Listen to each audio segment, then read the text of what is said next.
Olá, sejam bem-vindos ao nosso vídeo /debate sobre trabalho de conclusão de curso e artigos em geral. A proposta dessa aula, eu gostaria de fazer uma provocação inicial para que você perca alguns minutos aqui conosco, participando desse debate, pegue aí o seu material de anotação, e perca esses minutos para que você ganhe minutos ou horas depois, no momento de realizar o seu artigo, de realizar o seu trabalho de curso. Eu acho que vale a pena você participar aqui conosco. Eu sou o professor Fábio Teles, mestrando em Direito pela Faculdade de Guanambi, professor da FAVENORTE. Estou aqui com os professores Marco Túlio e Wellen. Eles vão fazer as apresentações posteriormente. E eu fiz o convite para que nós pudéssemos aqui colaborar em alguma medida com este passo tão importante dentro da academia, que é a construção do trabalho. E vou pedir para que os meus queridos colegas se apresentem agora. Então, saudações a vocês que estão vendo aí essa videoaula. Me chamo Marco Túlio, eu sou professor de patologia, a minha área é a área da saúde, e agradeço o convite aqui do professor Fábio, que o nosso intuito é falar um pouco de metodologia. E falando de metodologia, a gente acaba necessitando de falar de bases para que a gente possa compreender a construção do texto científico. E eu pretendo, com um pouco da minha experiência, tentar contribuir tentar iluminar um pouco do caminho de vocês aí que precisam fazer o seu trabalho de conclusão de curso. Boa noite, pessoal. Professora Wellen aqui para participar dessa discussão. Muito obrigada, professor Fábio, pelo convite. Eu sou professora de Direito Constitucional da Faculdade FAVENORTE, sou mestranda pela Unimontes, e o intuito aqui hoje é isso, desmistificar esse medo que a maioria dos graduandos tem aí na hora que vai chegando perto do TCC, quando começa a falar de metodologia, enfim. Como já dizia Becker, o texto ele é escrito por alguém. Então, assim, quando a gente lê um texto que a gente gosta muito de um autor, principalmente, a gente parece que não tem noção de que aquilo foi escrito por um humano, E o texto foi escrito, sim, por humanos, por mais perfeito que ele pareça que seja. E a gente desconhece a trajetória dessa escrita, Quantos rascunhos estão ali por trás daquela obra final. E aí hoje a gente vem falar um pouco disso, dessa construção, da metodologia, para você chegar ao artigo, no caso do TCC. Bom, então esse é o ponto central, A gente vai tentar trazer aqui, além de uma discussão mais ampla sobre o papel do pesquisador, trazer ferramentas, propriamente ditas, sobre a forma de construção desse texto. Então vocês podem aí utilizar como base do trabalho de vocês, lembrando, como o Marco disse, apenas aqui uma iluminação, mas de repente pode ser aí o ponto de partida que vai te ajudar a construir o seu texto, Bom, o nosso tema aqui é bastante propício, inspirando a escrita do TCC, e justamente nessa medida deste título, a gente queria começar falando aí, peço que os professores façam as intervenções sempre que quiserem, tá? Sobre a função social do pesquisador, a razão de ser de uma pesquisa. Existe aí uma razão de ser para que o MEC, para que o país, para que a FAVENORTE tente extrair de cada um dos formandos essa capacidade de construir um texto, uma pesquisa. E eu acredito que a primeira desconstrução que a gente deva fazer na cabeça dos nossos acadêmicos é que não é só um protocolo de conclusão de curso. Independentemente se você vai se tornar posteriormente um docente, se você vai se tornar um mestrando, um pesquisador propriamente dito, a capacidade de fazer pesquisa, ela vai colaborar com todos os ramos de atividade que você venha desempenhar. Então, se você pretende se tornar um advogado, né? Você se depara ali com uma demanda que você não tem um conhecimento, né, profícuo, você vai precisar fazer uma pesquisa sobre este direito, né, que gira em torno aí dessa demanda. Então, quando você desenvolve as técnicas, né, uma metodologia para você realizar uma pesquisa, independentemente da área que você vai atuar, você vai necessitar realizar uma pesquisa e isso vai colaborar, né, com a sua atividade. E quando a gente fala em pesquisa, é importante nós termos a compreensão de que o pesquisador, ele precisa cumprir uma função social, né? O pesquisador, ele não é um reprodutor. Eu acho que este é o ponto central que a gente precisa deixar claro de início. Ele não é um reprodutor. O pesquisador, ele precisa imaginar que a pesquisa dele venha contribuir com alguma lacuna que ainda exista dentro da sociedade, independentemente, né, do que esteja sendo estudado, né, independentemente da área. Então, quando você pensar em uma pesquisa, eu sempre penso a pesquisa como um incômodo, né? O que me incomoda? Então, por exemplo, se eu estou falando, se o professor está dando uma aula sobre reforma agrária, existe um programa de reforma agrária, né, dentro do Brasil. E aí você pensa imediatamente, poxa, mas quando eu olho para a realidade, a reforma agrária ela não é efetivada. E por que não é efetivada? E este incômodo é que vai despertar, né, que vai despertar dentro de você este incômodo, essa dúvida, que vai fazer uma força motriz para que você pesquise sobre o assunto. E aí, a partir desse ponto de partida, você começa a se debruçar, né? Falar a reforma agrária, deixa eu pesquisar um pouco sobre a reforma agrária. Aí você já começa a ver temas, né, como função social da propriedade, e aí você vai juntando essas informações até que essa sua, né, esse seu incômodo inicial do porquê que a reforma agrária efetivamente não acontece na prática possa, né, você achar alguma explicação para isso, alguma das possíveis explicações, né? Então eu acho que a pesquisa em si ela está nesse sentido.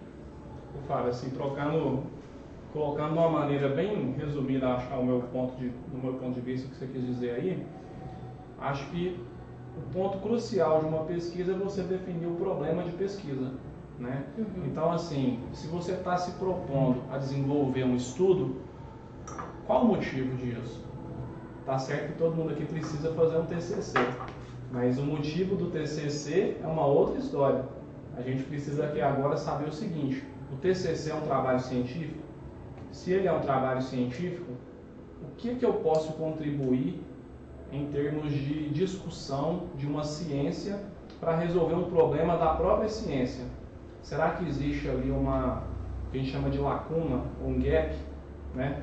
O que eu tenho ali de brecha na literatura que, diante dos acontecimentos políticos, econômicos, sociais, jurídicos, que de repente merece ser debatido, que de repente merece de uma nova abordagem? Às vezes tem temas que a gente escolhe, já foram abordados por outros autores, mas diante de um novo contexto, vale a pena abordar em associação com os acontecimentos mais recentes, né? Então, eu acho que, de uma maneira bem simplista, o primeiro passo para a gente responder aí para que existe uma pesquisa é para resolver um problema dentro de uma ciência. No caso aí, ciências sociais aplicadas, que é o direito. Eu acho que definir esse problema de pesquisa é o pontapé inicial para começar tudo mais que a gente vai discutir aqui. E o começo de tudo, eu acredito que precisa ter uma diferenciação muito grande em duas palavras, que pode parecer muito nova para vocês, mas que na verdade são duas palavras que têm origem lá na Grécia Antiga, que é doxa e episteme. Quando a gente fala de doxa, a gente está falando de senso comum, do achismo, né? E quando a gente fala de episteme, a gente está falando de razão, a gente está falando de ciência. Epistemologia, caminho percorrido para se chegar ao conhecimento. não podemos arriscar a dizer para se chegar à verdade, porque não existe verdade absoluta, e acho que não podemos ousar nem dizer que existe verdade, né? Como dizia aqui Bourdieu, é aproximar daquilo que se tem como verdade, mas de uma maneira bem humilde, digamos assim. E até para comprovar uma verdade, quer dizer, essa verdade ela tem que ser falada diante de um determinado ponto de vista. Exatamente. Então o que é verdade para você pode ser diferente do que é verdade para mim. Exatamente. Né? E é por isso que a gente precisa se embasar naquilo que já existe e que contextualiza o meu problema, e muitas vezes é onde a gente define um referencial teórico. Porque a verdade para um determinado pensador pode ser diferente da verdade para outro. E isso encerra um dos maiores vícios que nós podemos perceber diante da construção do texto por parte de alguns pesquisadores, que é uma tentativa sempre frustrada de querer encerrar o assunto, de querer falar tudo, achar que ele pode falar tudo sobre determinado tema, e não é essa a proposta, né? Na verdade, a gente pode, de maneira que bem metafórica, bem rasteira, dizer que, via de regra, o menos é mais, né? Usando aqui o jargão tão famoso. Isso quer dizer que você não precisa falar muito dentro do seu texto, mas pelo contrário, essa delimitação do tema que o Marcos se referia, do problema que o Marcos se referia, é justamente você trazer o que a gente chama de recorte, um recorte pequeno. É você achar algo que você possa falar bem. Não necessariamente você precisa falar muitas coisas. Eu quero falar sobre reforma agrária, sobre o direito agrário, o histórico do direito agrário, sobre função social da propriedade. Em que isso colabora para o crescimento dessa ciência? Você reproduzir o histórico, você reproduzir a conceituação de função social da propriedade. Então percebam que o mais aí, ele não acrescenta nada, você estaria apenas fazendo a coxa de retalhos. E o que a gente precisa é o quê? Delimitando esse problema, você justamente ter a capacidade de falar bem sobre ele. Ou seja, o que eu tenho hoje falando sobre função social da propriedade, né? Sobre qual ponto de vista eu quero falar sobre a função social da propriedade? Quais são os principais autores que já falaram sobre a função social da propriedade, né? Que foi o que o Marcos chamou de referencial, né? Teórico. Então, vejam bem que a partir de um pequeno aspecto, né? De um pequeno ponto de partida, você consegue aí falar bem, falar muito e produzir algo efetivamente científico. Bom, às vezes, logicamente, nós encontramos aí dificuldade para encontrar esse problema, né? O seu problema pode ser falta de conhecimento. Conversando aqui antes do vídeo, a Ellen traçava um raciocínio interessante e verdadeiro, que a construção de um trabalho de curso ou de um artigo em geral não é algo rápido, né, Ellen? É algo que demanda tempo. E encontrar esse problema pode ser falta de conhecimento. O que a gente chama de falta de conhecimento é justamente a falta de uma leitura maior sobre esses temas, né, Ellen? Com certeza. E assim, antes da gente começar a falar dos passos, né, do caminho a ser perseguido, quando eu estava falando de doxia e episteme, a gente tem que ter muito claro na nossa cabeça que artigo científico leva o nome de ciência. Que artigo científico não é uma resenha, artigo científico não é um resumo, não é a leitura de duas doutrinas que às vezes nem tem embasamento científico. Isso não é construção de um trabalho científico. Então, a gente tem que abandonar a doxa, abandonar o senso comum no primeiro momento, não que a gente despreenda dele, porque nós somos um construto, ele está em nós, mas a gente tem que partir para a epistemologia. Para ser ciência, significa que tem uma receita a ser perseguida, não é engessada, mas a gente tem que ter uma receita que a gente persegue e que a gente se encaixa dentro de métodos que vai validar aquilo como ciência. Então, não é simplesmente eu decidir fazer um trabalho científico e ler do jeito que eu quiser ler, buscar essa doutrina ou esse artigo, de qualquer forma, falando aqui, mais direcionado para uma revisão de literatura, né? Lógico que também tem o empirismo, né? Tem outras situações de trabalho documental, mas aqui, dando direcionamento para um trabalho de revisão de literatura, a gente não lê de qualquer jeito, não busca esse material de qualquer jeito, não é assim que funciona, né? Não é uma leitura e uma transcrição do aprendido. Quando a gente fala em ciência, a gente tem método, a gente tem um caminho, que é a epistemologia, a ser perseguido. E esse caminho, ele tem sim que ser vigiado, como se dizia o Bourdieu, quando ele é muito enfático, quando ele fala que o pesquisador ele tem que se vigiar e tem que vigiar o caminho que ele está percorrendo o tempo todo, para não cair na doxa. Então aqui hoje a gente vai tentar mostrar um pouco desse caminho, né? Porque numa discussão assim é impossível trazer tudo, mas a gente vai tentar pelo menos fazer apontamentos de como percorrer esse caminho, como que acontece esse caminho. Então aqui já foi dito que é importante, por que a ciência é importante, tem que somar, tem que ter sua função social, né? tem que responder problemas da sociedade. Mas trazendo isso para dentro do seu TCC, que é o assunto em pauta, para dentro do seu artigo, você vai ter que responder um problema, só que não é um problema imenso, um problema grande. A gente vai ver aqui em algum momento da nossa discussão que esse problema, ele se trata de um objeto. E quanto mais delimitado esse objeto for, quanto mais específico esse objeto for, mais chance de sucesso o seu artigo terá. Então não queira abraçar o mundo, né? Tem um ditado que fala que muito abraça, pouco aperta, né? Abrace pouco, pegue pouco. Ah, eu quero estudar o direito previdenciário.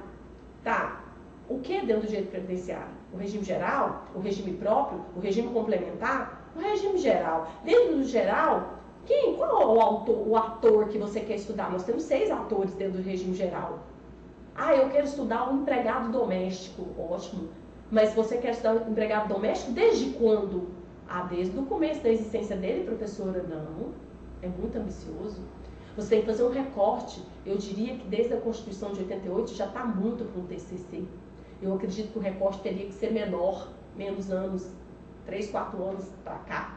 Como está se comportando, ou pelo menos da última mudança na legislação previdenciária, acho que ficaria melhor. A última alteração na legislação previdenciária em relação ao empregado doméstico e discutir isso. Não é pegar toda a legislação previdenciária, impossível de se discutir isso num TCC. Então você tem que ter junto, por isso o papel do orientador é importantíssimo, porque ele já tem uma vivência, uma experiência, para poder delimitar junto com você o seu objeto. Delimitado esse objeto, você começa a percorrer o caminho epistemológico, que pode mudar no meio do curso, não é verdade? No meio do caminho você acaba descobrindo uma melhor forma de explorar aquele objeto. E de repente mudando até o próprio problema. Bom, voltando aqui do nosso break, nós estávamos falando, portanto, dessa delimitação tema, né, do problema, importante para que você consiga, acima de tudo, desenvolver um trabalho que seja execuível, ou seja, entregar aquilo que você promete. E a todo momento, na construção do seu texto, algo que deve ficar evidente para você eu tenho um problema, e esse problema, que via de regra vem como forma de pergunta, né, ele precisa ser respondido ao final do texto. Eu estou me comprometendo a responder. Isso que eu estou escrevendo colabora com a resolução desta pergunta? É algo que sempre gera dúvida quando eu vejo e debato, né, com os meus orientandos a respeito da escrita, da estruturação do texto. Porque de repente o pesquisador quer colocar lá um histórico, né, quer colocar uma conceituação, e essa conceituação não colabora em nada com a resolução da pergunta. E você tem que compreender que você tem, né, no caso da FABENORTE, de 15 a 20 laudas para concluir o seu trabalho. Dentro dessas 15, 20 laudas, você precisa debater de forma profissional, científica, o tema que você se propôs e responder à pergunta que você também propôs para o seu leitor. Então, tudo aquilo que você escrever, ele tem que desaguar de alguma forma no seu problema, ele tem que colaborar. É uma forma de argumentação, certo? Quando o seu argumento ele é forte, ele colabora com a resolução do seu problema, então é válido para o texto.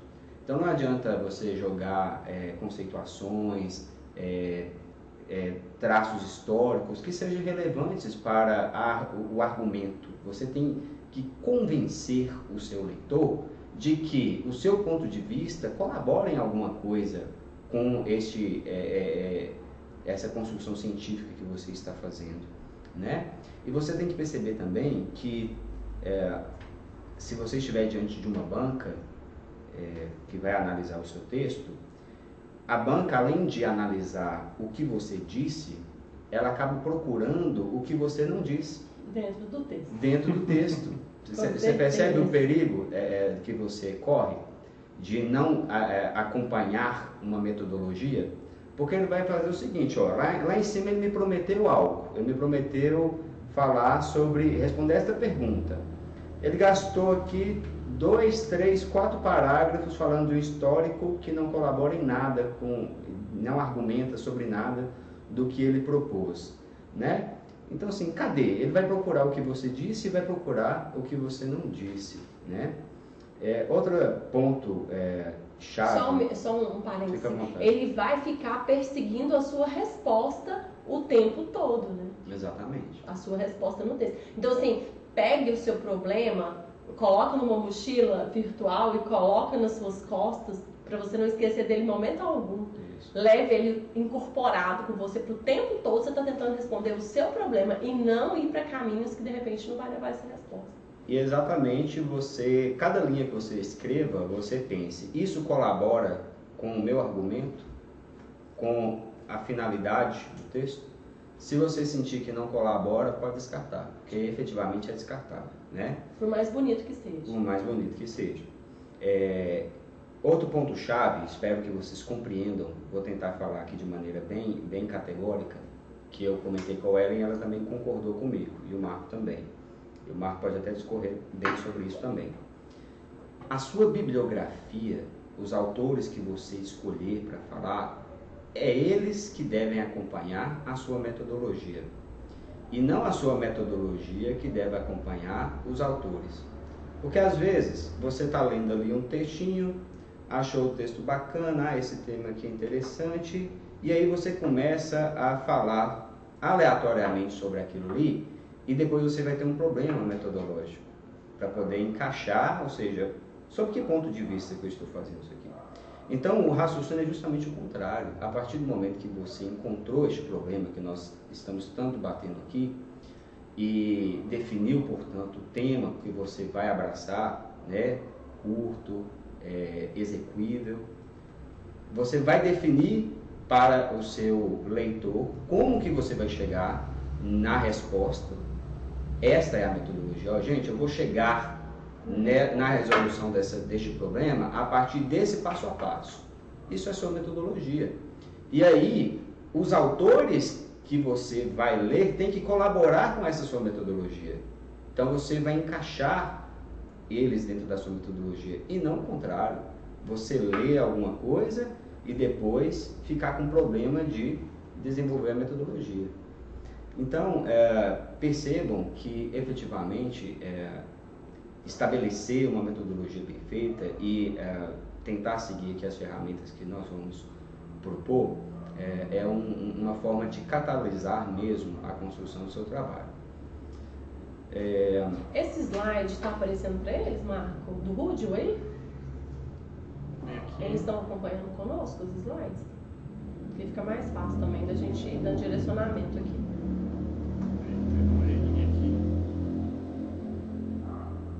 Uma coisa importante de ser dita também, eu acredito que está em algum momento aí dos slides que a gente colocou, que eu acho relevante, é o seguinte: a gente não senta um belo dia, eu falo muito isso para os meus orientandos, e decide escrever o meu artigo do TCC. Né? Tem aquele slide que fala o que você faz, o que você tem que, como começar, né? Ir em congressos, Por isso, eu acho tão importante esse vídeo que a gente está gravando, essa discussão, para os alunos que estão nas fases iniciais ali do segundo, terceiro período, quarto, que tem congresso, tem FEPEG, tem tantos eventos, e aí é esse slide. E aí os alunos ficam assim, nossa, mas eu tenho tanto tempo pela frente ainda, vou deixar mais para frente para participar desse congresso, pensando no certificado para bater hora, né? Uhum. E sendo que o intuito maior desses congressos, dessas discussões, dessa mesa redonda, não é só o certificado, né? Que é abrir a cabeça, é ver temas, é produzir problemas, né? Então, como a gente trouxe aqui, leituras, cursos de pós-graduação, participação em seminários, participação em congresso, troca de acolhimento, de conhecimento, estudo, discussão. Então, participar disso não está só na sala de aula, porque a sala de aula é só a ponta do iceberg. Por mais que o professor queira mostrar o que está acontecendo de mais atual, ele fica preso em te dar uma base. E muitas vezes que ele está te dando essa base, não tem como ele te contextualizar naquilo que é mais importante sobre aquele tópico atualmente, porque você precisa da base para entender. E aí a gente fica pensando, quem não vai em congresso? Quem não acompanha um evento científico e não se atualiza, fica com aquela base acadêmica e sem condições de pensar em qualquer problema de pesquisa. Porque na sala de aula você recebe apontamentos de estudo, né? Então, você tem que buscar também. E no congresso, nessas leituras, nessas discussões, você encontra muitos outros apontamentos que pode abrir a cabeça e pode ajudar. Porque é muito difícil quando você está lá na ponta já, oitavo período, nono período, você sentar para escrever. Mas também não é impossível. E aqui a gente vai mostrar, algumas dicas, vamos dar algumas dicas para isso. E acredito também que, por mais que nós estejamos aqui tentando atingir o público na sua maior extensão, né? Desde aqueles que têm a oportunidade de começar, do zero, com mais tranquilidade, aos que já estão aí num período já de construção do texto mesmo. Se alguém tem que em algum momento, com certeza, da sua graduação, você sentiu um incômodo com determinado conteúdo.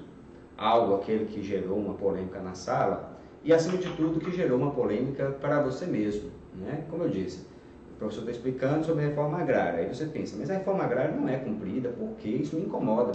Então, é lógico que quanto mais você esteja em contato com esses, ícones que a Ellen leu aí para vocês, seminários, mesas de discussão, pós-graduações, mais oportunidade você vai ter de estar em encontro com os principais temas, que estão em evidência, que ainda precisam de uma análise mais profunda. Volta e meia aparece uma lei nova, algum professor traz, um debate sobre como você vai trabalhar, quais os pontos de vista que podem ser dependidos dessa nova lei. Mas se você já está no momento de preciso construir o texto agora e já não dá mais tempo, de seguir esse protocolo aí, procure dentro de você o que te incomodou durante a graduação, Procure dentro de você um problema que você gostaria de resolver, E se você já tem um tema, eu acho que a receita melhor agora é diminuir, fazer um recorte. Lapidar. Isso. Eu acho esse slide uma coisa bacana que a gente acabou encontrando no livro de metodologia, e eu acho que intuitivamente é algo que eu já faço na prática, e agora eu vi que tem um nome, título funcional. Eu acho que quando a gente pensa em um problema de pesquisa, quando você pensa em algo que te incomoda, igual o Fábio falou, isso pode ser um título provisório de um trabalho do qual você vai investigar mais a miúde, mais a fundo. E nesse momento é que vai começar mesmo a lapidação. Então, para você lapidar sobre o seu tema, você precisa de ampliar muito o seu conhecimento sobre o tema. Então, nesse slide mostra como um título funcional. Então, vamos supor, o professor Fábio está falando de reforma agrária, a professora Ellen gosta do direito constitucional, do direito previdenciário, E aí, quer dizer, isso são grandes áreas temáticas, Direito previdenciário, direito constitucional. Então, dentro disso, você tem algo que que pode se tornar um problema de pesquisa. Então, quer dizer, pode se tornar um problema de pesquisa, porque nesse momento você escreve um título funcional, pensa um exemplo de um título aí, sei lá, acumulação de cargos, mandato de segurança ou acumulação de cargos, né? Coisas que a gente vê aí que são bastante úteis, né? Bastante utilizados aí dentro do direito. Então você vai, a partir desse título funcional seu, começar a explorar a literatura. E aí a gente chama isso de revisão exploratória de literatura. E nessa revisão exploratória de literatura, a gente volta no slide que estava lá atrás. Você pode de repente perceber que o que você tinha de problema, na verdade, era só falta de conhecimento. Que um monte de gente já esclareceu sobre o seu título. Mas ao mesmo tempo, você pode começar a modificar esse título funcional seu de forma que você vai encontrando resposta para aquilo que você pensava que não tinha resposta, mas você vai ficando com dúvida em outros aspectos daquele tema. E essa dúvida que você vai tendo vai fazendo você ler mais. E quando você percebe que essa dúvida não fica muito bem clara, pronto, você tá perto de achar um problema de pesquisa. E eu queria fazer um parênteses aqui, fazer um comentário, que esses dias eu falei com os meus alunos, assim, né? Que às vezes a gente está no Instagram e aí naqueles vídeos curtos, né? Aparece sempre alguém dizendo assim, arraste, né? Arraste para cima e vou te ensinar a técnicas de leitura. Arraste para cima que eu vou te ensinar a ler com tal velocidade. Arraste. Aí eu até brinquei com uma aluna minha e disse o seguinte, que eu ia gravar um vídeo desse e falar assim, arraste sua cadeira e sente nela, né? Arraste sua cadeira, sente nela e concentre-se e agarre nisso, porque ninguém vai fazer por você, é você que vai fazer. E a leitura é a base de toda a construção do seu trabalho científico. Não existe outro caminho, não existe outro caminho. Passar os olhos num texto e não vai resolver. É leitura diária, leitura árdua, que vai exigir muito de você, às vezes até abdicação pessoal. Mas se você não se dedicar, se você não ler, se você não tiver horas a afinco ali de dedicação, você não consegue nem começar. Então o começo é a leitura. É isso que o professor Marco Túlio estava falando, o professor fala, leia, delimitou. Vamos partir agora do princípio de que você encontrou junto com o seu orientador. Eu sempre gosto de ressaltar muito o orientador, meus colegas, porque eu acredito que o aluno da graduação, eu me vejo lá na graduação, sentada lá na graduação, e eu não me via com essa total capacidade de delimitar esse tema, de encontrar esse caminho, se não fosse a minha orientadora. Então, Lídia... De achar que vai chegar para o orientador com o texto pronto, só para ele. Exatamente. Então, assim, eu lembro da minha orientadora, Lídia, eu não esqueço do nome dela, tenho contato com ela até hoje. Então, assim, eu não acredito que esse aluno lá da graduação, lógico que tem muitos alunos na graduação, no direito, que já tem outra faculdade, que já tem outra experiência, né? Lógico que nós temos exceções aí, mas eu tô falando de um todo que eu acho que o papel do orientador é importantíssimo aí, nesse começo, nesse desenvolver do trabalho. Com certeza. Só remontando aqui, trazendo uma espécie de roteiro do que o Marco falou, e ressalto só porque ele explicou muito bem, mas só porque eu acho tão fundamental o que ele está falando, que é mais ou menos o seguinte, ele remontou um slide que nós vimos, que dizia o seguinte, será que este problema ele é só seu? Então vamos partir do pressuposto de que você acha que encontrou, o seu problema pode ser falta de conhecimento seu. Vamos partir do pressuposto de que você acha que encontrou esse problema. Falando a questão aí da reforma agrária, a reforma agrária efetivamente ela não acontece. E aí você acha que esse é um tema muito interessante. E aí você vai o quê? Fazer o que o Hélio acabou de falar, né? Não tem fórmula mágica, é sentar e ler sobre o tema. E aí você de repente pode se deparar com a frustração de que esse tema já foi muito abordado, né? Ou seja, esgotado. Não tem, dentro do que eu estava imaginando, de que era o meu problema inicial, já não tem muito o que eu extrair aqui, porque efetivamente os problemas da reforma agrária no Brasil já foram muito, né? Mais do que trabalhado aí por vários autores, né? Provavelmente da melhor do que eu. Então, o que o Marco falou que é essencial é o seguinte, por mais que você se frustre por não achar exatamente ou melhor, por se deparar com um problema que já foi resolvido, por assim dizer, é que no momento em que você estiver lendo, outros problemas vão aparecer. Porque quando você estiver lendo lá, de repente um autor vai falar de um artigo que você esteja lendo, a gente vai falar aqui sobre a questão da bibliografia. Você lê um artigo lá, um autor que estava falando, e ele pegou determinado ponto da função social da propriedade que você não tinha se atentado, e que ele mesmo define como algo que ainda precisa de maiores estudos, e aí pronto, você fala, ó, esse caminho aqui eu posso seguir, ainda é algo relevante, é algo interessante, é algo que é um ponto de vista que não foi muito explorado. Então percebam que essa fórmula que o Marco passou, de você colocar um título, né, Marco?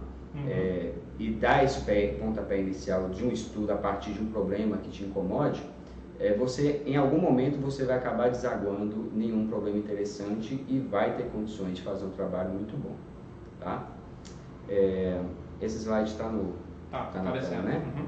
Bom, então, o passo a passo, basicamente é esse, né? Delimitação, a análise da relevância e viabilidade do estudo proposto. Acho que você pode bater um pouco nessa tecla aí da viabilidade também, né, professor Fábio? Porque a gente também não tem a ambição de ganhar um prêmio Nobel, de ser, né, mencionado numa grande convenção científica.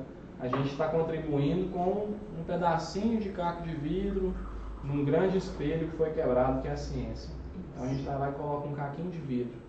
E às vezes, uma coisa que eu quero aproveitar que você falou aqui, Fábio, às vezes rever uma literatura é importante porque nem sempre é falta do assunto discutido, mas às vezes o assunto está discutido de uma forma fragmentada e aí você consegue unir as ideias e construir um material material focado naquele problema que já está discutido na literatura, mas de uma forma dispersa. Então eu falo que às vezes fazer uma boa revisão de literatura, nem sempre você está resolvendo algum problema em específico, mas você está aproximando informações úteis para você compreender um problema e que de repente foi escrito de maneira não muito clara, não muito didática por outros autores. Então a gente tenta criar esses textos didáticos, né, que fazem uma revisão de literatura de uma maneira mais objetiva sobre um determinado foco. Então, Perfeito. às vezes, a revisão de literatura, eu já trabalhei muito com isso, de rever um tema que a gente sabe que já tem literatura, mas é uma literatura muito dispersa. Então, a gente tenta compilar aquilo para que o leitor possa estar atento ao que você quer passar para ele, a um ponto específico daquele problema. Exatamente. Isso vai muito ao encontro, por exemplo, da maneira como o Foucault trabalha no seu livro Arqueologia do Saber. Ele trabalha a questão da história, né, como método, e ele faz a seguinte construção. E eu acho que quando se fala de metodologia, a gente pode pensar muito sobre essa ideia do Foucault. Quando a gente pensa em análise da história, a gente analisa ela de uma maneira retilínea, ou seja, você mentaliza aí horizontalmente, início, meio e fim. Então, quando você está analisando a história de alguma coisa, você meio que tem como objetivo principal buscar o início, onde que isso tudo começou, né? E quando o pesquisador ele acha que atingiu esse objetivo, eu cheguei no início de tudo, ele meio que começa a ter possibilidade até de prever como é que o fim vai ser, né? Então, quando você analisa a história de maneira retilínea, você consegue trabalhar com essa forma. Só que o Foucault ele desconstrói essa análise da história a partir de uma visão horizontal. Ele pensa, né, a palavra aí, arqueologia. Quando a gente pensa em arqueologia, a gente pensa em cavar, né? Ele pensa a análise da história de maneira vertical. Então vamos pensar aí como o solo é construído. Nós temos aí camadas. Então para o Foucault, ele pensa o seguinte: existe sempre uma camada abaixo. E eu não estou procurando o início de nada. Não estou procurando o início da história. Estou apenas tentando entender como essa camada de cima foi construída a partir de algo embaixo que a sustenta. Então veja bem, não me interessa como começou e como vai acabar, me interessa entender como que isso aqui se sedimentou, como que isso se estruturou. E para eu entender como a camada de cima se construiu, eu preciso cavar um pouquinho lá de baixo e encontrar de baixo. E aí percebam que eu sempre vou ter o quê? Ponto de partida. Isso não acaba, nem para cima e nem para baixo. Então, o que a gente está propondo aqui em termos de metodologia? O que isso importa para vocês? Importa vocês apenas encontrarem uma dessas camadas, ou seja, reforma da Previdência. Como a proposta da reforma da Previdência está se sedimentando? O que deu base para que ela chegasse no texto de lei como está agora? Então é só esse recorte que você precisa. Você não precisa chegar no meio e muito menos no fim, né? Quando se fala de fim, finalidade, de conclusão em trabalho de curso, não sei os colegas aqui, mas para mim é cacofônico ouvir, né? Cheguei aqui na conclusão da conclusão, ou seja, a partir daqui verdade absoluta.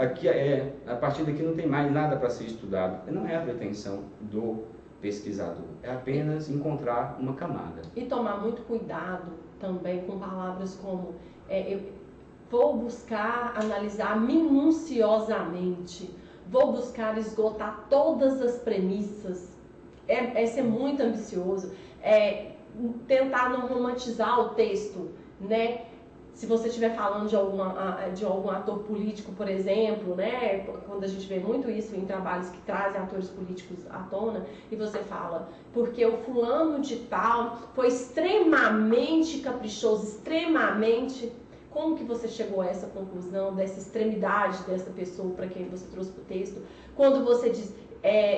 traz para a primeira pessoa, tenho certeza absoluta, imperativo tomar muito cuidado com essas palavras, porque essas palavras te denunciam, né, o quanto você investigou, porque se você tivesse realmente investigado isso, você não estaria com toda essa verdade absoluta.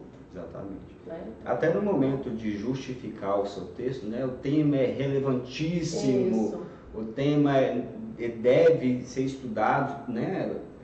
Calma, você é um pesquisador dentre tantos outros, que tem tantos outros pontos de vista. Então, quando você for demonstrar a relevância do seu texto, mostra como ela é relevante, mas ela não imperativa, né?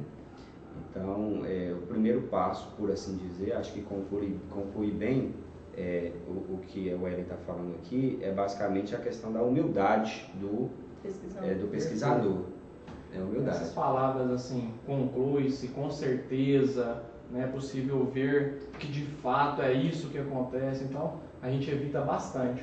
Porque você está sendo pretencioso, né? A gente coloca assim, sugere-se que, considerando o que foi discutido, isso possa ser uma verdade. Infere-se da pesquisa Infere-se, é possível compreender baseado no que foi dito. Partindo desse pressuposto. Você vai assim, amarrando. Encerrar um assunto dentro da ciência, a gente volta naquilo que a gente está falando. Não existe a verdade absoluta. Nada se encerra com um ponto final. Porque o seu examinador da banca, quando ele pegar seu texto, né, ele vai ali estabelecer parâmetros de correção naquele texto. Então ele vai lá na sua introdução, ele vai buscar na sua introdução o seu problema. Porque o problema já tem que estar de cara ali na introdução. Muitas pessoas colocam a metodologia no finalzinho da introdução, outras já preferem colocar ela no início do desenvolvimento, que também não está errado, né? E aí ele vai pontuando, porque o olho dele é clínico, né? É uma coisa que ele está acostumado a fazer. E aí o que ele vai fazer? Ele vai pegar a sua introdução, ele vai entender a sua introdução, o que você quer com esse trabalho? Ele vai ver se você respondeu isso. Qual a sua metodologia? A metodologia é a menina dos olhos do seu avaliador. Ele vai olhar a metodologia, porque a metodologia é o que vai validar seu trabalho. A metodologia é o caminho perseguido até chegar. Então não tem como ser descartado. Então a metodologia tem que dar atenção. Se você não está dando, dê. Depois ele vai ver a sua discussão. Estamos falando aqui, né, pessoal, mais com ênfase na revisão de literatura. Sim. Né? Porque eu estou focada na revisão de literatura. Não que na pesquisa empírica também não se utilize disso, mas eu acredito que é mais direcionado para a revisão de literatura. Então, ali na revisão de literatura, você vai buscar, esgotou, né, pelo menos é o que que entende que você esgotou, você vai trazer essa literatura, que não é só doutrina, e às vezes nem a doutrina vai se encaixar dependendo da doutrina. Então você vai trazer artigo científico, vai trazer esses autores para demanda, e aí você vai pegar esses autores, vai colocar eles para conversar, para discutir, e a partir da discussão desses autores sobre o seu problema, você vai criar conceitos. Então, não é uma resenha. Eu não vou trazer a opinião do fulano, do Beltrano e ir descrevendo. Não, eu vou trazer a opinião do fulano, do Beltrano, vou analisando os pontos que ele conversa com os autores, um com o outro, é uma discussão, por isso que chama desenvolvimento. Ainda tem gente que coloca tópico de discussão, que também não está errado, que é a discussão dos autores escolhidos ali, e essa discussão vai gerar um conceito, que é o seu conceito, que é construído a partir da discussão dos autores que você escolheu trazer para o texto. E aí você vai dando corpo para esse conceito até chegar na sua resposta. Exatamente. É como se você fosse o mediador destes autores. Exatamente. Né?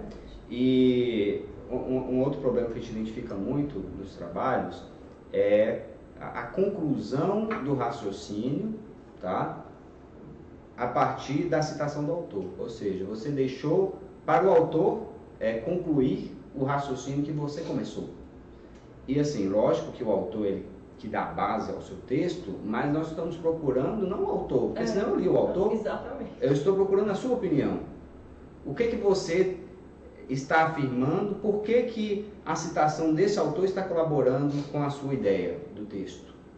Então nunca termine a construção do raciocínio com citação. Você precisa terminar a partir da conclusão do seu raciocínio. Você inicia o parágrafo, inicia o tópico a partir de um raciocínio, de um ponto de partida que você pretende provar para o seu leitor, vai se embasar porque você não tem, né, este poder enquanto você não é o doutrinador. Então você precisa, né, trazer uma base bibliográfica. O autor te dá a base para sustentar aquilo que você está falando, mas é você que conclui, é você que traz o novo, é você que fecha o raciocínio.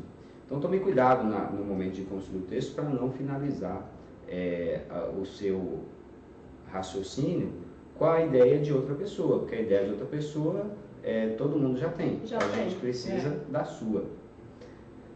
Acho que a gente podia partir agora para a análise da estrutura. Sim. Tá na tela aí, né, Mar? Agora. Bom, está convencionado dentro da FABERNORTE a estrutura da formação do trabalho dentro do que está aí na tela para vocês, e efetivamente não poderia deixar, né, não poderia ser de outra forma, porque dentro das ciências que nós estudamos, este que é o formato ideal para a construção do nosso texto. E aqui a gente está batendo, né, metodologia, que a metodologia tem que ser certinha e tal, mas não tem esse... Tem o rigor, claro, tem a necessidade, claro, mas não é um bicho de 7 cabeças, né? Vocês vão ver que dentro do nosso campo de pesquisa, diferentemente do Marco, a metodologia ela acaba sendo um pouco mais simples, a depender, né, do que você está pesquisando. Porque percebam que na área da saúde, como eles trabalham muito com pesquisa qualitativa, com experimentação, né, de novos métodos para alcançar determinados objetivos, né? Quantitativa, eu falei qualitativa, né? Sim. Quantitativa, desculpa, eu falei errado. Eles trabalham muito com a pesquisa quantitativa. Então, para eles, a definição claríssima do método, né, é ainda mais relevante do que para nós, porque tratam-se efetivamente de experimentos, por assim dizer.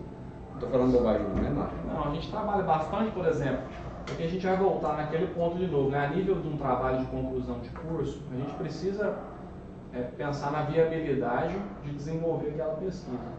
Mas quando a gente fala da estrutura do trabalho, a parte da metodologia, quando a gente está trabalhando com a revisão de literatura, ela acaba ficando, de certa forma, repetitiva, no sentido de que a gente usa bases de dados, de busca de dados muito comuns, muito frequentes. Na nossa área, por exemplo, a gente usa a Medline. na área de vocês, a gente precisa identificar qual que é a base de dados. Eu acredito que o Google Acadêmico vai ser um pontapé inicial para você começar a explorar a literatura que está disponível no meio digital, né? Então, assim, nessa parte da metodologia da revisão de literatura, o usual dentro da área das ciências da saúde, e eu acho que pode ser levado também sem grandes problemas para a área das ciências sociais aplicadas, seria meio que um passo a passo de como você teve acesso à literatura, né? Você está fazendo uma revisão de literatura baseado em uma revista importante dentro da área jurídica, né? Ou você está usando o Google Acadêmico. O Google Acadêmico é um banco de dados, gente, que é assim, tem um tamanho que eu não sei se é possível calcular a quantidade de artigos científicos que você encontra pelo Google Acadêmico.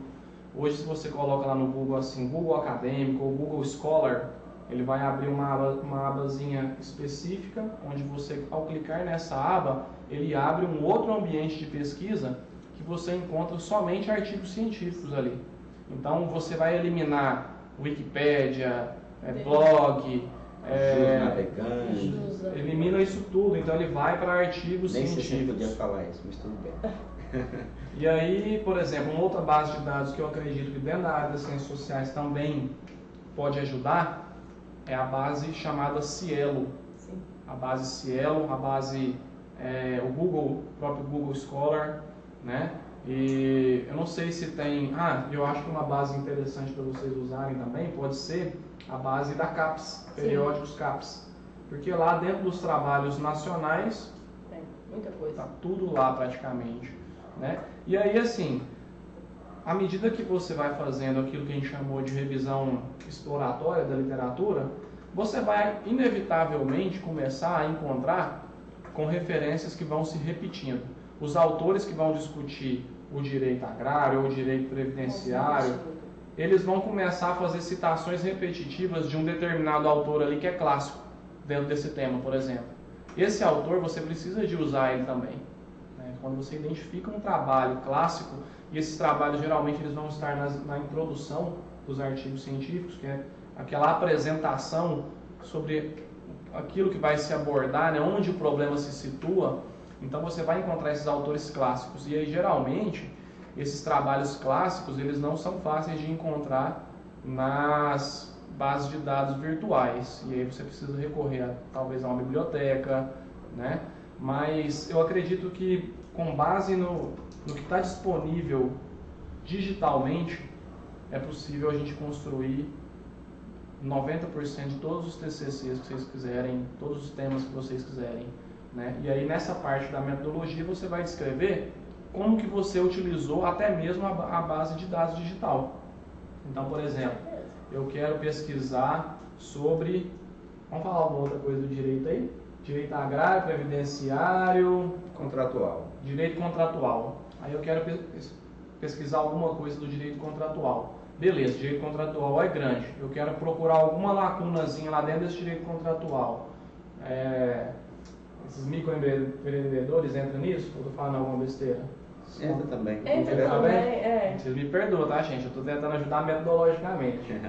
Então, aí nessa parte da metodologia, você tem que descobrir palavras-chave que vão te ajudar a encontrar os títulos e os textos de relevância para descobrir o seu problema. Né? Eu costumo brincar de chamar isso de googleologia.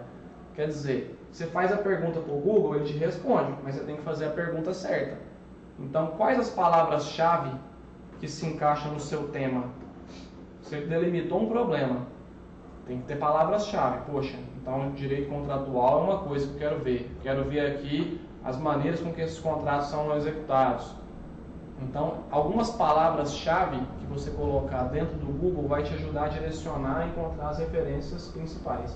E aí lá na metodologia você coloca. Então, inicialmente foi realizada uma busca no Google Acadêmico para aprofundar o tema ou para reconhecer a literatura disponível em língua portuguesa sobre o tema, e foram encontrados 19 artigos. Desses 19 artigos, após leitura de títulos e resumos, percebeu-se que 10 artigos poderiam estavam dentro do tema, né, escolhido para abordagem da presente pesquisa.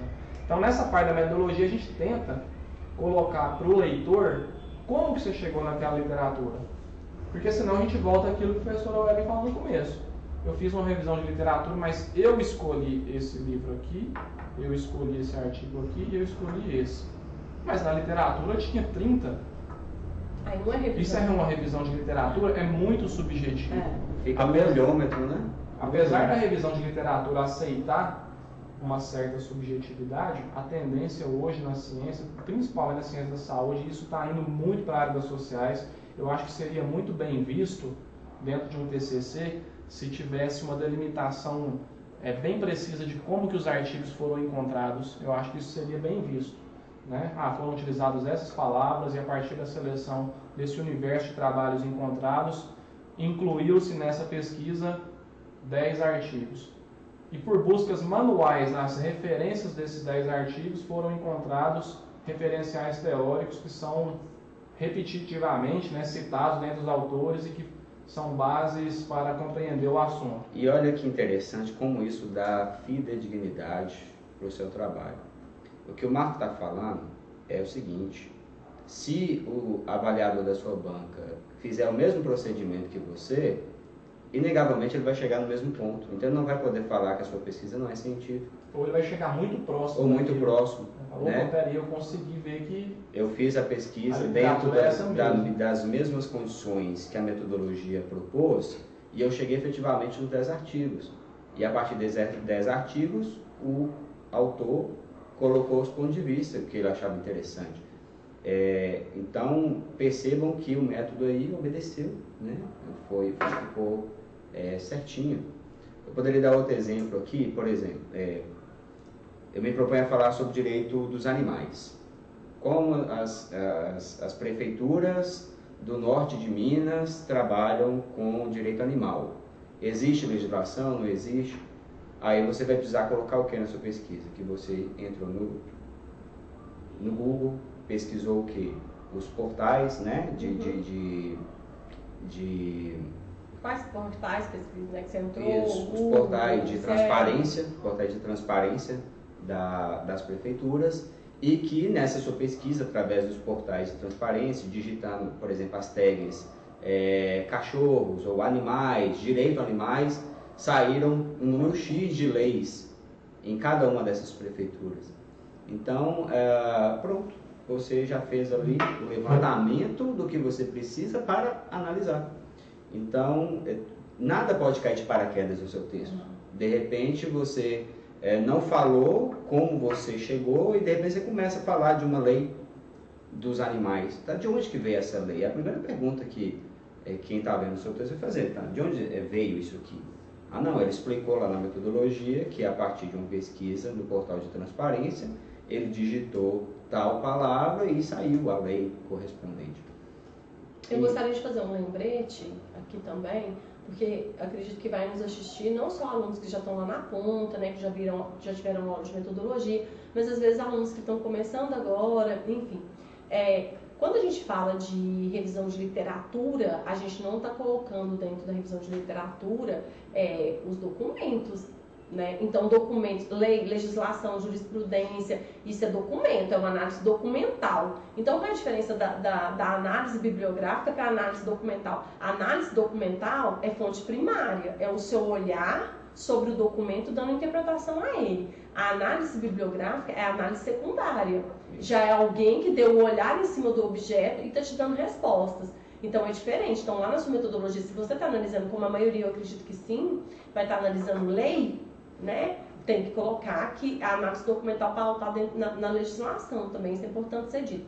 E uma coisa também que eu acho que é importante falar aqui, é que quando você busca artigo, é artigo científico, artigo publicado em revista, você pode usar até como uma forma, depois eu acho que vai ter que ficar para uma outra aula, a gente grava depois para o Marco falar de revisão sistemática, não sei se vai dar tempo hoje, mas quando você fala de revisão sistemática, você, por exemplo, escolhe estudar só artigos publicados em revista 1, ou B1, ou B2, não sei.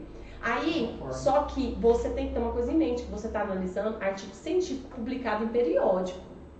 Agora, você não pode encontrar na internet, de repente, uma dissertação ou uma tese que não foi publicada e incluir ela na sua bibliografia. Eu acho que empobrece a sua bibliografia, minha opinião. Né? Não sei se os colegas concordam. Outra coisa, tomar muito cuidado com o manual de curso. Manual do direito previdenciário, manual do direito constitucional, manual do direito empresarial. Manual não tem uma solidez científica. Então, vai pautar na doutrina. Lógico que os doutrinadores vão estar aí caminhando com vocês o tempo todo, né? A gente sabe disso. Então, mas busque doutrinadores renomados, curso de direito constitucional, curso de direito empresarial, curso de direito empresarial, porque o manual, às vezes aquele autor ali, ele está compilando informação do curso do direito, compila várias e faz um manual ali para você estudar para o OAB, você estudar para o concurso, que não tem o mesmo foco científico da doutrina pura, do doutrinador. Então tem que tomar muito cuidado com esses manuais aí, porque você vai estar na sua banca um professor, né, que sabe muito bem a diferença de um manual para uma doutrina e vai te criticar pesado nisso daí. E só um OBS aqui importante, que talvez vocês não estejam acostumados com a nomenclatura, quando ela se refere à revista B1, isso aí é um escalonamento de qualidade, né, por assim dizer, do que se é publicado. Então, a gente tem aí um topo das revistas mais requisitadas, em que os melhores artigos são publicados. Então, procure, né, quanto mais você chegar neste topo, melhor, com certeza, será a qualidade do seu texto. Lógico que quanto melhor é a revista, né, melhor também é o texto, então ele vai ser mais complexo, vão abordar aí temas que você precisa ter um cuidado até para falar, né?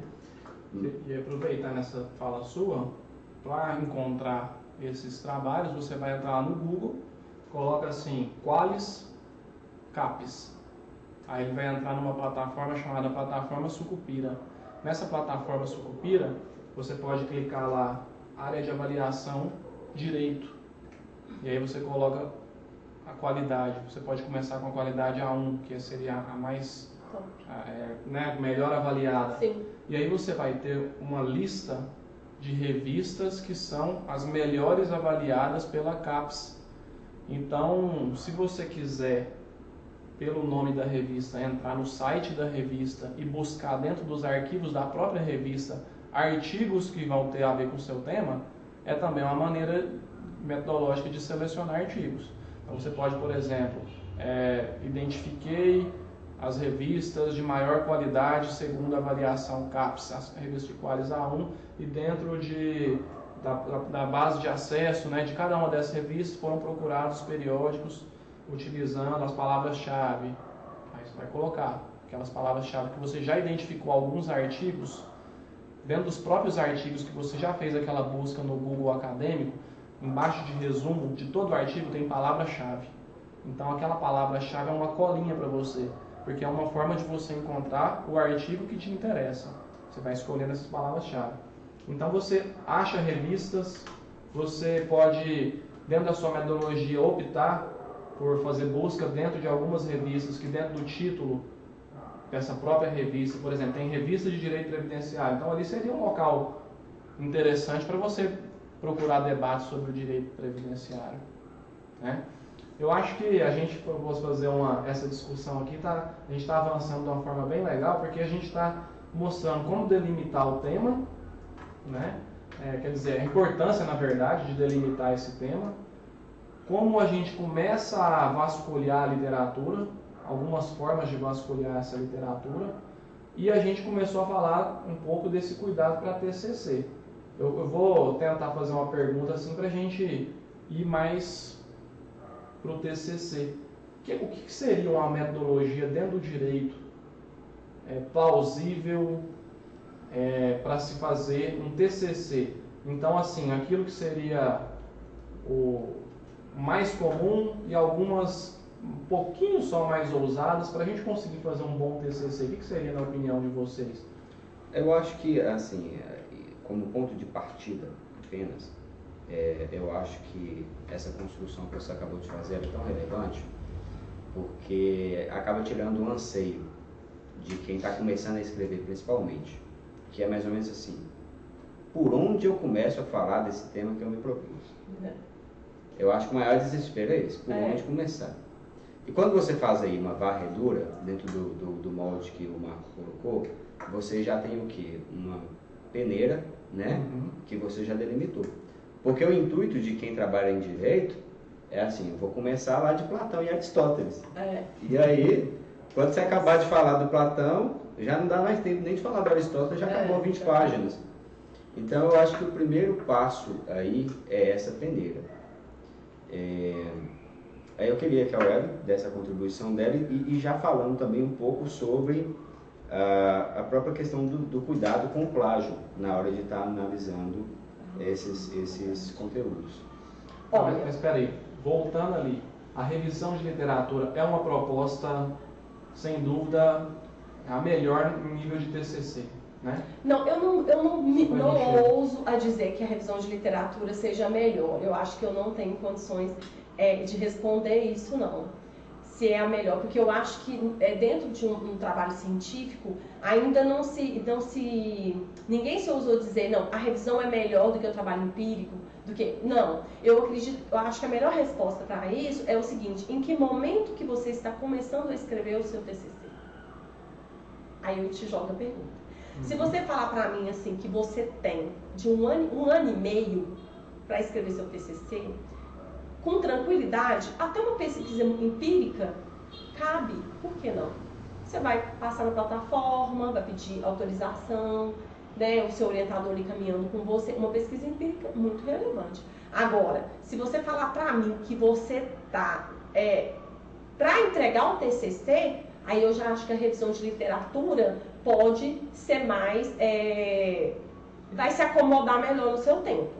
E sem também querer desqualificar a revisão de literatura enquanto método. Exatamente, era isso que eu queria falar. Né? As pessoas se enganam muitíssimo quando elas pensam assim, e isso eu desmistifiquei e aprendi no mestrado, quando as pessoas pensam que uma revisão de literatura é algo vazio, fácil de execução. Às vezes, uma pesquisa empírica é muito mais fácil, um trabalho de campo etnográfico é muito mais fácil do que você fazer uma revisão de literatura. Né? Então, a revisão de literatura, então, uma revisão de literatura bem feita, né? Realmente, porque revisão de literatura não é pegar 2 livros e achou que fez a revisão de literatura, não é isso. Mas uma revisão de literatura bem feita, onde você busca esgotar um tema dentro de artigo científico, dentro de uma doutrina renomada, vai te dar muito trabalho, vai precisar de muita leitura, de muita dedicação. Não é fácil. Mas, de repente, pelo prazo, a revisão de literatura vai se acomodar melhor no seu tempo. Mas não desprezando em momento algum pesquisa empírica, de jeito nenhum. Então eu não me ouso dizer que uma é melhor que a outra. Depende muito do objeto, depende muito do tempo, depende muito do que o pesquisador quer fazer, do tempo que ele dispõe, dos recursos que ele dispõe. Porque às vezes uma pesquisa empírica vai exigir recursos, vai exigir mais tempo, né, para ser executada. Exatamente. Então agora você tem que ter, por isso que eu falo do orientador, porque o orientador ele tem essa visão de tempo, de espaço, né? Que às vezes esse graduando que está começando agora não tem, por isso que é importante.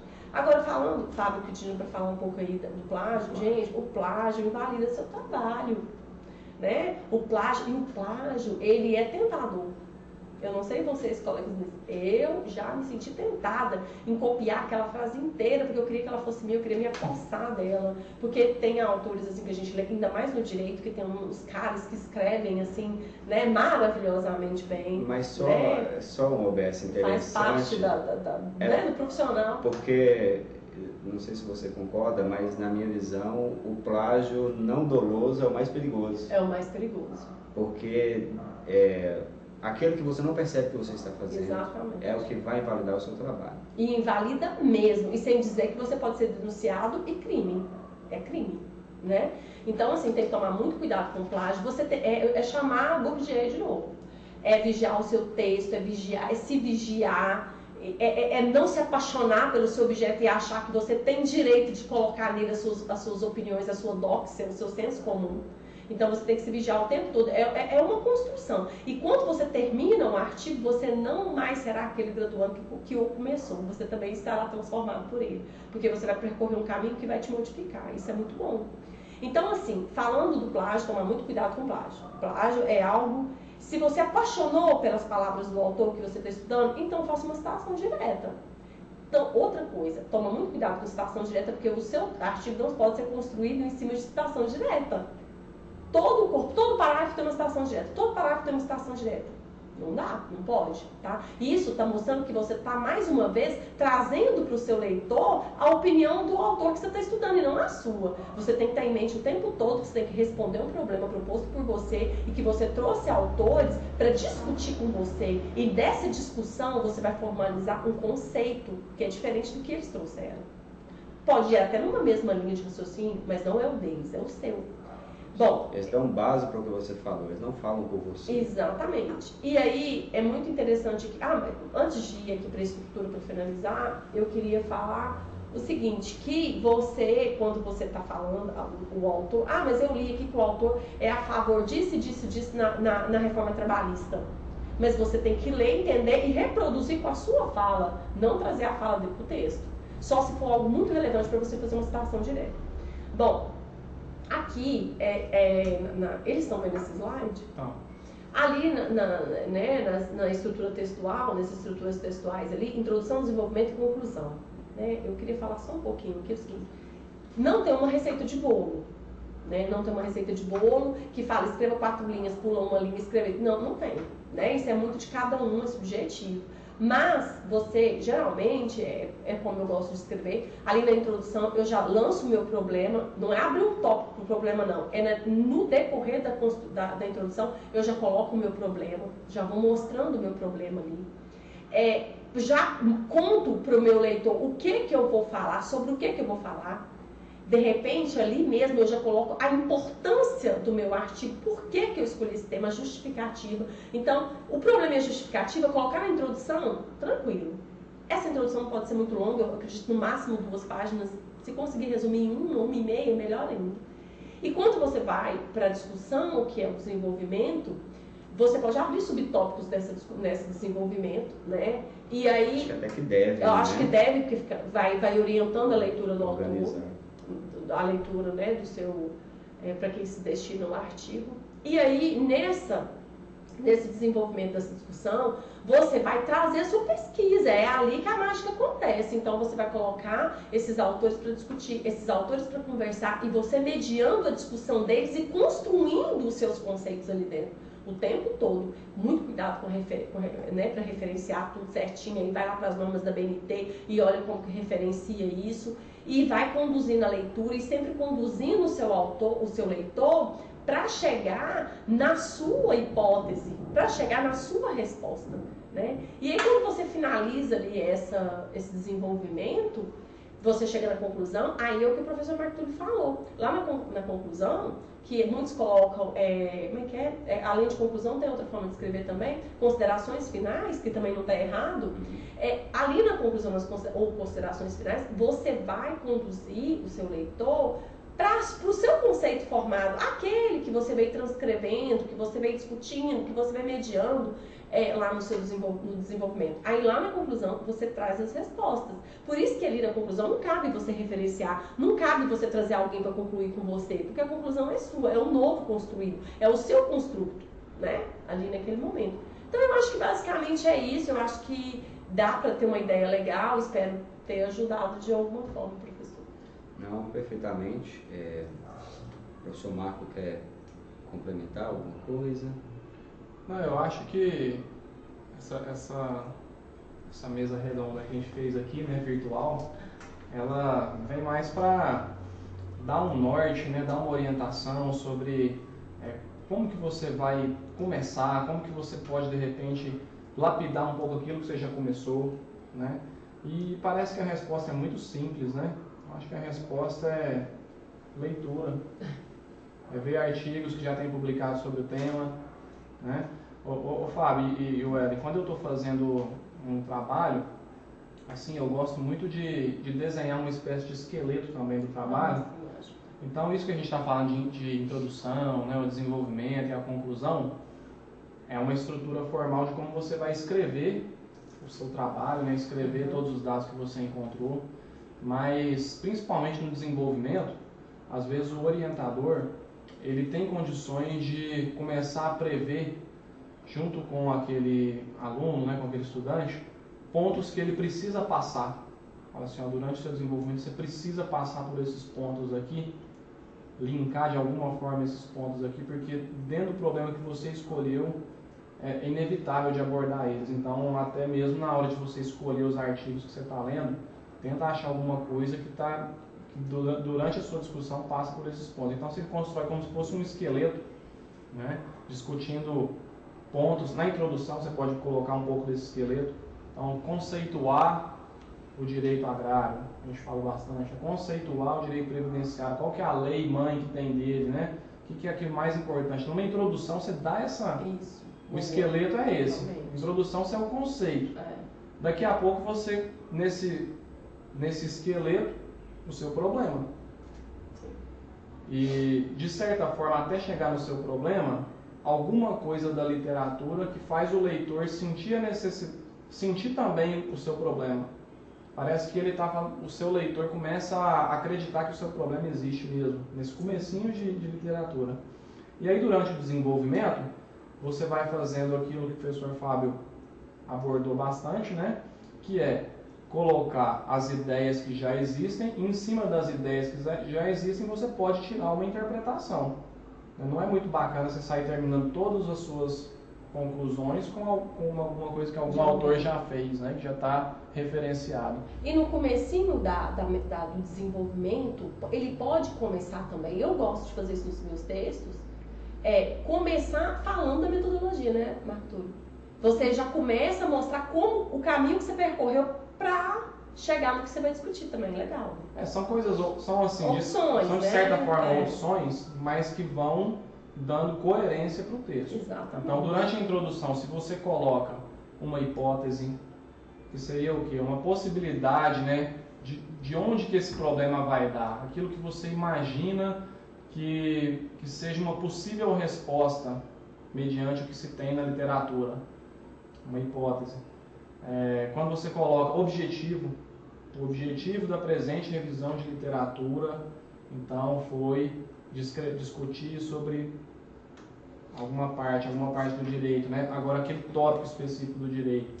Justificativa é uma coisa que se você põe também ajuda, né? Então justifica-se. Por que discutir isso? O leitor compra a sua ideia. Então se você começa a colocar esses esqueletinhos e começa a preencher, o texto começa a fazer sentido.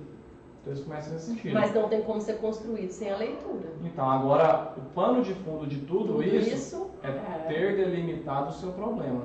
E para delimitar o seu problema a gente volta lá atrás, no comecinho. Coloca um título provisório, faz uma revisão exploratória da literatura para ver se aquele problema seu existe, para modificar ele se for necessário. E aí sim, depois que você tem isso, está armado todo esse esquema, aí você começa a querer montar um texto científico. Eu gostaria de deixar aqui, Fábio, já estou finalizando, 3 pontos que eu acho muito importantes, que eu estava aqui pensando neles para falar. Primeiro ponto, não se apaixone pelo seu texto. Ele não é você. Ele é uma construção sua. Então, esteja aberto para a crítica. Sente-se, eu estou batendo muito nisso do orientador, porque eu acho que o sofrimento é muito grande sem um orientador. Eu não consigo ver um trabalho de graduação, de mestrado, de doutorado, a construção desse trabalho individual sem a presença do orientador. Não consigo ver. Ele vai te economizar valiosas horas. Então, o que acontece? Sente-se com o seu orientador, não se apaixone pelo texto, esteja aberto à crítica para construir, reconstruir, se for preciso. Então, assim, não se apaixone por ele. Outro ponto importante, o seu trabalho, o rascunho inicial não é o texto pronto. Então, rascunho, escreva. E esse rascunho, você vai lapidando ele, lapidando, até chegar na banca, no trabalho final. E assim, não nós que somos formados em direito, né, a palavra é uma coisa muito importante para nós, mas não fique apegado a vocabulários extremamente difíceis. Seja claro, não fique querendo rebuscar, falar palavras muito rebuscadas, não. Seja específico, busca palavras claras do seu vocabulário. Desde que você utilize um português correto, não tem problema nenhum. Um TCC é um trabalho de graduação, não tem essa exigência. Quantas doutrinas ótimas, maravilhosas nós lemos aí com linguajar claro, didático, né? Então não se apegue a essas palavras que você não está acostumado com elas. E para finalizar, pode falar, Fábio, você falou alguma coisa? Não, é porque às vezes, como o acadêmico tem a noção de que o trabalho vai ser lido por um especialista, né, na banca, ele acha que ele tem algo a provar, né, em termos de rebuscamento do texto. Aí eu tenho que ser técnico, que ele achar que eu sei muito. Não tem necessidade. Não é uma boa ideia. Palavras em latim, não tem necessidade disso. E aí, para finalizar, acalme-se. Acalme-se, né? Quando a gente se vê de frente coisas que a gente não está acostumado, né? Quando a gente vê de frente essas palavras que parece que saiu de uma caverna horrorosa, que você não quer passar nem perto, A1, é revista B1, é revista B2, é revisão sistemática, é qualis, não sei o que. Aí isso vai girando tudo na sua cabeça e parece que dá medo, né? A gente também sentiu esse medo quando a gente começou também. Mas acalme-se, porque isso não é nada do outro mundo, é tudo coisa que vai se incorporando. Lembra quando eu disse que quando você terminar o seu texto, você não será o mesmo que o começou? Você vai ser uma pessoa diferente, isso vai te transformar e vai te transformar para melhor. Então é um mundo que você escolheu, né? Você escolheu fazer direito, você escolheu fazer uma faculdade, então tem que pagar um preço. Eu brinco muito com os meus alunos, principalmente lá da Liga de Direito Constitucional, que eu falo que concluir um curso de direito não é só bater salto e desfilar terra. Eu brinco muito com os meus alunos. E arrastar a cadeira, né? Arrastar a cadeira, sentar e se dedicar. E no final você vai ver que vai valer tudo a pena. E escolhe no seu orientador, porque ele é o cara que vai te ajudar nesse caminho aí, que a princípio parece árduo, mas quando você pega o jeito vai fluir. Exatamente. E a ideia é essa, né? Que se torne algo funcional, mais ou menos que a gente está aprendendo a dirigir, né? Eles estão preocupados ali com o maquinário do carro e acaba batendo, porque não olha direito o trânsito. Mas isso vai se tornando automático, né? E aí vai fluindo. Eu acredito, dando aqui as minhas contribuições finais, já caminhando para o encerramento, que o trabalho, ele possui um clímax. Ele tem um clímax. Eu acredito que a introdução seja o momento de você dar apenas o start. Liguei o motor do carro. Ou seja, eu vou falar disso. Vou falar disso como? Qual que é a importância de falar disso? Qual que é o problema? Então, assim, já na introdução você já delimita exatamente o seu tema, o seu problema, a sua justificativa e o seu método. O desenvolvimento do texto, você vai fazer o quê? Preparando o seu leitor, né? Porque você já não pode dar um tapa na cara dele. Pá, tá aqui o assunto. Você precisa o quê? Preparar ele para o clímax do texto. Contextualizar. Guiar. Você vai ali como se você estivesse acuando ele para o momento que você quer chegar. E aí quando você sentir que você acuou o seu leitor, pronto, o clímax. Olha aqui, ó, o meu ponto de vista é esse. O meu ponto de análise é esse. Eu resolvo o problema que eu me propus assim. E aí, passado esse clímax, você vai apenas ratificá-lo dentro das suas conclusões, considerações finais, né? Então, é um caminho mesmo a ser seguido. É importante que vocês tenham a noção de que efetivamente é trabalhoso, né? Embora a gente esteja tentando aqui, né, fazer o máximo para tornar mais simplificado, mas acho que deu para a gente ter uma noção mínima. Acho que a gente tenta, na verdade, tornar palatável, né? Isso. Mas simplificar ao máximo. Não tem como. Não tem jeito de fazer uma coisa boa de uma maneira extremamente simples, sem leitura, sem... É a conclusão do curso superior, né? Então se exige mesmo, não tem outro caminho. Isso. Bom, pessoal, era isso. Se você chegou aqui ao final deste extenso vídeo, quer dizer que efetivamente você está buscando algo a mais. Com certeza. E tenho certeza que a chance de você obter sucesso aumentou consideravelmente, né? Com toda a humildade nossa aqui, Claro. Mas eu acho que às vezes falta um pouco dessa noção, e eu acho que a estrutura que nós fizemos aqui em termos de bate-papo, isso aqui não foi uma aula, Não, né? de forma alguma. Foi um bate-papo sobre o tema, e eu acho que certamente contribuiu.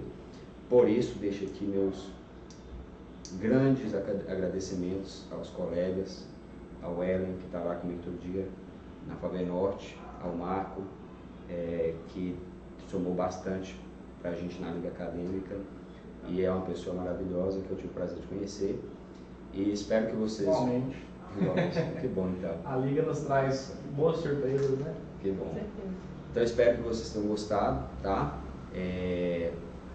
Se aproveitem, isso é um vídeo, então quantas vezes precisarem revisar, revisem, pesquisem as palavras que não entenderam. Algumas coisas foram passando ali, a gente não deu foco, mas são tópicos interessantes para você Rever. se nortear, né? Dar aquele insight, né? Então eu acho que a gente foi batendo um papo aqui, mostrando um pouco do ponto de vista de cada um. Nunca vai esgotar o tema, metodologia é um campo vasto, né? Certamente. A gente está tentando aqui Trazer algumas ferramentas. colocar no dentro tapete, de um forrar para universo, o TCC ser executado, ser passível de ser executado, né? E sempre que eu penso na conceituação de professor, eu parto do pressuposto de doação. Então, somos aqui professores e estamos aí disponíveis para qualquer dúvida que vocês quiserem, tá? Dentro do nosso vídeo, esclarecer e também para aprofundar cada vez mais, tá? Tentem seguir um pouquinho das dicas aí, olhem com carinho esse vídeo e tenho certeza que vocês vão aproveitar bastante, tá bom? Forte abraço, fiquem com Deus e até a próxima. Tchau, valeu, gente. Até mais.